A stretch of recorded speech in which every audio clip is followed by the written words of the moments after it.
बकरे की चाँपें ये देख सकते हैं जनाब, सिंगल चाँप कहलाती है ये।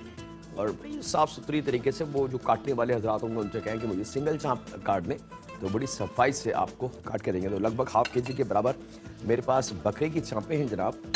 अब टाइम मेरे पास थोड़ा सा महदूद होता है, इसलिए मैं इसको डायरेक्ट कुकिंग की तरफ लेके जाऊँगा, लेकिन आप लोगों से गुजारिश है कि इसको डायरेक्ट कुकिंग की तरफ ना लेके जाएं, बल्कि थोड़ा सा गैप ज़रूर दे दीजिएगा। आधा किलो में 1 टेबल स्पून के बराबर अदरक और लहसुन का पेस्ट या लहसुन का पेस्ट, दोनों ऑप्शन आपके पास है। अगर घर में अदरक लहसुन मिक्स है तो भी कोई मसला नहीं है, और अगर अलग-अलग है तो फिर तो बहुत कीमती बात है, फिर आप लहसुन का पेस्ट का इस्तेमाल कीजिए। और यहाँ पे शामिल करेंगे आधी चाय की चमची काली मिर्च, जायके के हिसाब से थोड़ा सा नमक, और यहाँ शामिल करेंगे लेमन जूस, तकरीबन लगभग 2 टेबल स्पून के बराबर। अब जनाब ये मैरिनेशन इसकी कंप्लीट है। यहाँ मैं इसको मैरिनेट कर लेता हूँ। हम तो खैर कुकिंग डायरेक्ट शुरू कर देंगे, लेकिन स्टेप मैं आपको बता दूं कि इस तरीके से आपने इसको मिक्स करना है, अदरक, लहसुन, काली मिर्च, नमक और लेमन जूस के साथ। और अब इन चाँपों को आपने लगभग आधे घंटे के लिए छोड़ देना है। ठीक है, आधे घंटे के लिए, एटलीस्ट 30 मिनट्स। और आधे घंटे बाद जब कंप्लीट हो जाए आधा घंटा, तो उसके बाद का स्टेप यहाँ से हम शुरू करना है। मैं इसको रोक नहीं रहा कि वो अगर आधा घंटा मैंने इंतजार किया तो मेरा शो का टाइम जो है वो ख़त्म हो जाएगा और आप बोलेंगे जाकिर भाई सिखाया है क्या और बताया क्या। यहाँ पे ले लेंगे जनाब लगभग 4 to 5 table spoon oil. 1-2 table spoon ज़्यादा भी हो जाए तो कोई मुज़ायका नहीं है, क्योंकि एंड में हम इस ऑयल को सेपरेट कर सकते हैं। एक पैन में तेल को थोड़ा सा गर्म करें और अब इन चाँपों को, जिसमें अदरक, लहसुन या लहसुन का पेस्ट, काली मिर्च, नमक और लेमन जूस से हमने मैरिनेट करके आधा घंटा रखा। आधे घंटे बाद हमने क्या करना है, इन चाँपों को पैन में थोड़े से ऑयल के साथ शैलो फ्राई कर लेंगे। चलें जनाब, बिस्मिल्लाहिर्रहमानिर्रहीम, इसको मैं करता हूँ फ्राई और आपसे मौके का फ़ायदा उठाते हुए वक्त ब्रेक का कहीं नहीं जा रहा है। मुलाकात करते हैं लम्हों के ब्रेक के बाद।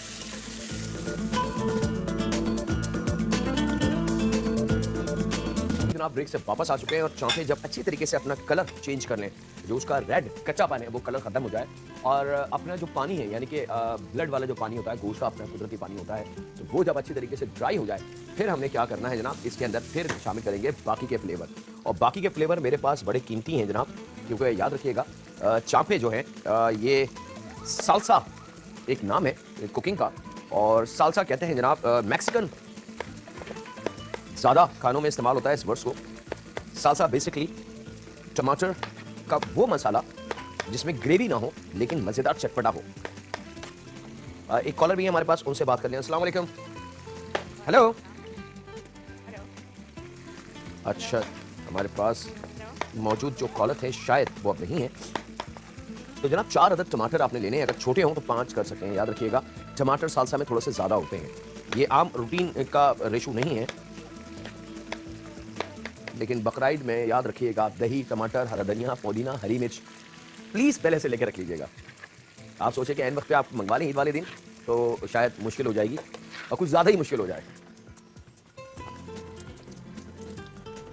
अच्छा जनाब, टमाटर सबसे पहले हमने शामिल करना है और टमाटर शामिल करने के बाद थोड़ा सा इसको हम भूनेंगे ताकि सबसे पहला जो है टमाटर की मिठास और खटास वो आ जाए इन चाँपों में।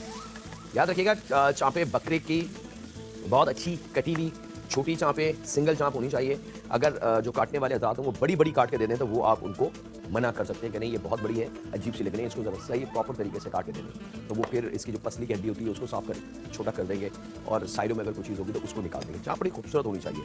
अच्छा जब टमाटर के बाद 1 अदद दरमियानी प्याज है, और दरमियानी प्याज अब यहाँ पे इसको मैं ढक भी दूँ ताकि साथ साथ मेरा काम भी होता रहे और इसी कुकिंग का भी अमल कंटिन्यूटी पे आ जाए। 1 अदद दरमियानी प्याज को हमने स्लाइस करना है और उसके बाद रफली सा इसको हम छोटा यानी कि चॉप कर लेंगे। ये लीजिए स्लाइस के बाद आपने इसकी क्यूब बनानी है, लाइन बनानी है बड़े मजे की,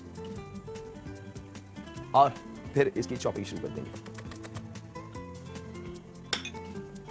जब हमारी कुकिंग सीखने का टाइम होता था तो हम 2-3 दोस्तों का ग्रुप होता था, तो एक के हाथ में नाइफ होती थी, एक का काम होता था स्लाइस करना, दूसरा काम होता था इसकी लाइन बनाना और तीसरे चौथे का काम होता था ये चॉप करी हुई प्याज को हटाना और सिर्फ एक साथी का काम होता था नाइफ लेके इसको चॉप करना। यानी कि 2 के हाथ में नाइफ होती थी। ये एक टीम वर्क कहते हैं इसको और इसी टीम वर्क से आदमी बहुत बड़े-बड़े काम कर सकता है। एक कॉलर है जनाब, बहुत शुक्रिया आपकी कॉल का। टमाटर स्लो आंच पे पक रहे हैं जनाब। अब एक अदद दरमियानी प्याज रफली चॉप की हुई, बहुत ज़्यादा बारीक चॉप मत कीजिएगा। और बस ख़वातीन या फैमिली मेम्बर चॉपिंग का जब नाम आता है तो वो कहते हैं भाई चॉपर है तो सही, तो वो सारी सब्जियां डाल के और चॉपर मशीन में, तो वो चॉपर मशीन का जो काम है जनाब वो सब्जी को इतना ज़्यादा मैश और बारीक कर देता है कि फिर उसकी क्वालिटी हमें नहीं मिलती। और दूसरा नुकसान ये होता है कि जो कुदरती पानी होता है वेजिटेबल्स का, अपना जूस जिसको हम कहते हैं, वो जूस 50% ज़ाया हो जाता है।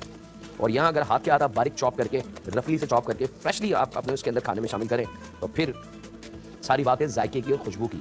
अगर हमारे खाने में जायका और खुशबू अच्छा ना हो तो फिर तो आप कुछ भी खा लें, कोई मसला नहीं। पता चलना चाहिए कि ये बिरयानी, ये पुलाव, ये कढ़ाई, ये चापे किस खाला ने बनाई, किस फुप्पो ने बनाई, किस आपी ने बनाई, और वो डिश उनके नाम से होनी चाहिए कि हाँ जी आपने खाई है, ऐसी खीर हमने नहीं खाई। अच्छा ना, एक और कॉलर है, उनसे भी बात कर लें। अस्सलाम वालेकुम। जब प्याज शामिल हो जाए, टमाटर शामिल हो जाए, याद रखिएगा नमक हम शुरू में शामिल कर चुके हैं, लेमन जूस हम शामिल कर चुके हैं, काली मिर्च हम शामिल कर चुके हैं, अदरक लहसुन या लहसुन का पेस्ट वो हम शामिल कर चुके हैं। उसके बाद के स्टेप हैं, आधे घंटा जब गुजर जाए मैरिनेशन को, उसके बाद की ये तरतीब है कि आपने चापे भूनी, चापे भूनने के बाद सबसे पहले टमाटर, टमाटर के बाद प्याज, प्याज के बाद हरी मिर्च, ये 3 वेजिटेबलें चॉप करके शामिल की। अब बारी है जायका देने की। जायका 1 चाय की चमची कुटी लाल मिर्च खुशबू और जायके के लिए, और लगभग 2 से 3 टेबल स्पून के बराबर वॉचेस्टर और टिबास्को एक सॉस है, बड़ा खास चिली सॉस होता है लेकिन बड़ा डिफरेंट सा होता है। टिबास्को ड्रिंक में भी इस्तेमाल होता है, जूसेस में भी इस्तेमाल होता है, टिबास्को सैलेड पे भी इस्तेमाल होता है, टिबास्को खाने में भी इस्तेमाल होता है। टिबास्को को आप खाना पकाने से लेके और डायरेक्ट यूज भी हो सकता है, जैसे आम हम टमाटो केचप का इस्तेमाल करते हैं कि हम पिज़्ज़ा के साथ टमाटो केचप को खा लेते हैं, और जब मंचूरियन बनानी हो तो कुकिंग कढ़ाई में भी हम टमाटो केचप डालते हैं। तो टिबास्को पूरी दुनिया में मिल जाता है जनाब, तो बड़ा डिफरेंट सा इसका जायका है। तकरीबन 1 से 1.5 टेबल स्पून टिबास्को शामिल करना है और अब इसको मैं मिक्स करके ढक दूंगा, थोड़ा सा पानी का इजाफा करके, ताकि चापे बहुत अच्छी तरीके से उसमें गल जाए। कॉलर भी है, एक कॉलर भी है, उनसे भी बात कर लें। अस्सलाम वालेकुम। वालेकुम सलाम, कैसे हैं जाकिर भाई आप? अल्हम्दुलिल्लाह जी, मैं बिल्कुल ठीक ठाक हूँ। मैं मिसेज आमिर बात कर रही हूँ रावलपिंडी से। जी मिसेज आमिर, क्या हाल चाल है? ठीक ठाक हैं? अल्लाह का शुक्र है, मैं ठीक हूँ। आपका प्रोग्राम बहुत अच्छा है, मुझे आपकी रेसिपी बहुत पसंद है। बहुत शुक्रिया मिसेज आमिर। और आपकी रेसिपी की जो बेस्ट चीज़ लगती है मुझे वो कि आप एक्स्ट्रा जो मसाले हैं, जो बहुत तेज़ मसाले हैं, वो यूज़ नहीं करते। नॉर्मल रूटीन की चीज़ें होती हैं जो बहुत आसानी से अवेलेबल होती हैं और हमारी हेल्थ के लिए बहुत अच्छी है।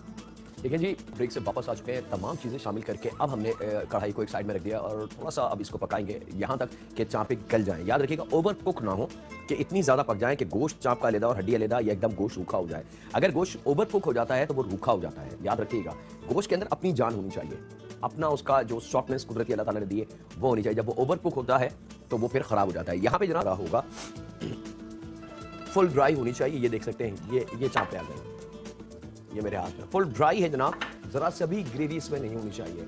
और बिल्कुल आखिर में निकालने से पहले क्वार्टर गड्डी, पुदीने के पत्ते और थोड़ी सी पासली अगर है तो ठीक है, नहीं तो फिर हरा धनिया ले सकते हैं आप, वो शामिल करके मिक्स करें और निकाल दें।